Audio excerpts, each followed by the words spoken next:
بستر مرگ پر جب بار بار میں اپنی کوتاہیوں کی ان سے معافی طلب کر رہا تھا تو کہنے لگے میں راضی ہوں بیٹا،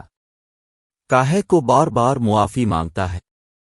ہمیں اماں جی اس وقت زہر لگتی جب وہ سردیوں میں زبردستی ہمارا سر دھوتی، لکس کپر رکسونا کس نے دیکھے تھے، کھجور مار کا صابن سے کپڑے بھی دھلتے تھے اور سر بھی، آنکھوں میں صابن کانٹے کی طرح چپتا اور کان اماں کی ڈانٹ سے لال ہو جاتے، ہماری ذرا سی شرارت پر اماں آگ بگولا ہو جاتی اور کپڑے دھونے والا ڈنڈا الفاٹے لیتی جسے ہم ڈمنی کہتے تھے،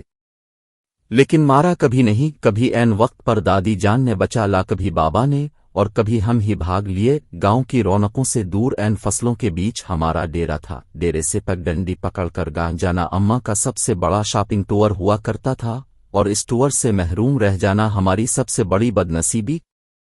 اگر کبھی اماں اکیلے گاؤں چلی جاتی تو واپسی پر ہمیں مرونڈے سے بہلانے کی کوشش کرتی،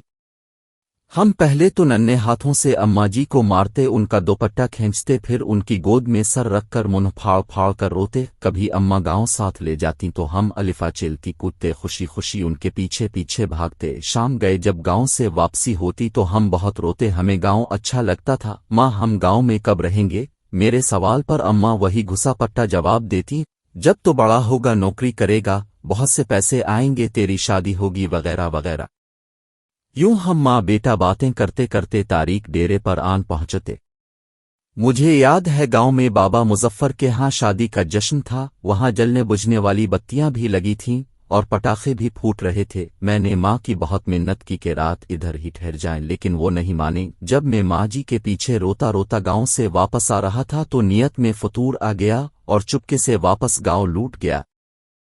شام کا وقت تھا، ماں کو بہت دیر بعد میری گمشدگی کا اندازہ ہوا، وہ پاگلوں کی طرح رات کے اندھیرے میں کھیتوں میں آوازیں لگاتی اور ڈیرے سے لے کر گاؤں تک ہر کونے میں لالٹین لٹکا کر جھانکتی رہی، رات گئے جب میں شادی والے گھر سے بازیاب ہوا تو وہ شیرنی کی طرح مجھ پر حملہ آور ہوئیں، اس رات اگر گاؤں کی عورتیں مجھے نہ بچا تو اماں مجھے مار ہی ڈالتی۔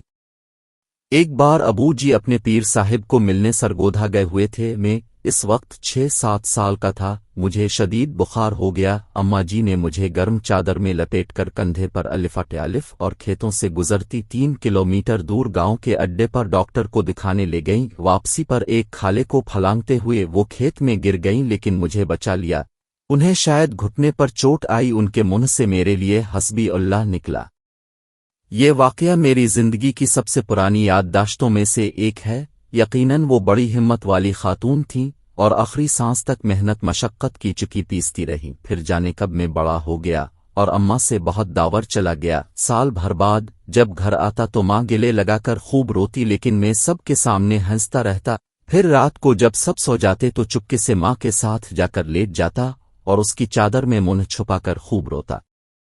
ماں کھیت میں چارہ کاٹتی اور بہت بھاری پن سر پر الفاٹے کر ٹوکے کے سامنے آن پھینکتی، کبھی کبھی خود ہی ٹوکے میں چارہ ڈالتی اور خود ہی ٹوکے چلاتی، جب میں گھر ہوتا تو مقدور بھر ان کا ہاتھ بٹاتا، جب میں ٹوکے چلاتے چلاتے تھک جاتا تو وہ سرگوشی میں پوچھتی بات کروں تمہاری فلاں گھر میں، وہ جانتی تھی کہ میں پیدائشی عاشق ہوں اور ایسی باتوں سے میری بیٹری فل چارج ہو جاتی ہے۔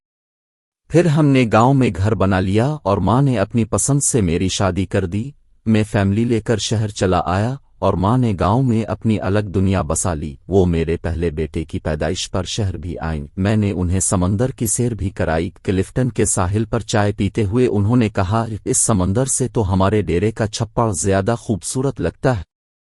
ماں بیمار ہوئی تو میں چھٹی پر ہی تھا، انہیں کئی دن تک بسکو پان کھلا کر سمجھاتا رہا کہ معمولی پیٹ کا درد ہے،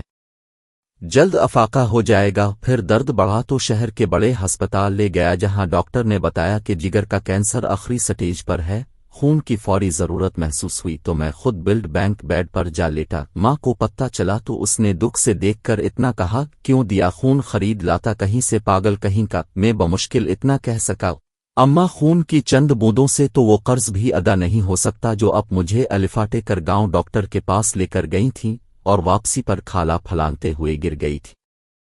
وہ کھلکھلا کر ہنسی تو میں نے کہا یا اماں مجھے معاف کر دینا، میں تیری خدمت نہ کر سکا، میرا خیال ہے کہ میں نے شاید ہی اپنی ماں کی خدمت کی ہوگی، وقت ہی نہیں ملا، لیکن وہ بہت فراخ دل تھیں بستر مرگ پر جب بار بار میں اپنی کوتاہیوں کی ان سے معافی طلب کر رہا تھا تو کہنے لگیں میں راضی ہوں بیٹا کاہے کو بار بار معافی مانگتا ہے ماں نے میرے سامنے دم توڑا لیکن میں رویا نہیں دوسرے دن سر بھاری ہونے لگا تو قبرستان چلا گیا اور قبر پر بیٹھ کر منہ پھاڑ کر رویا ماں سے بچھڑے مدت ہو گئی اب تو یقین بھی نہیں آتا کہ ماں کبھی اس دنیا میں تھی بھی کہ نہیں آج بیت اللہ کا طواف کرتے ہوئے پٹھانوں اور سوڈانیوں کے ہاتھوں فٹ بال بنتا بنتا جانے کیسے دیوار کعبہ سے جا ٹکرایا یوں لگا جیسے مدتوں بعد پھر ایک بار ماں کی گود میں پہنچ گیا وہی سکون جو ماں کی گود میں آتا تھا وہی اپنائیت وہی محبت جس میں خوف کا عنصر بھی شامل تھا اس بار منہ پھاڑ کر نہیں دھاڑے مار مار کر رویا 70 ماؤں سے زیادہ پیار کرنے والا رب کعبہ اور ہم صدا کے شرارتی بچے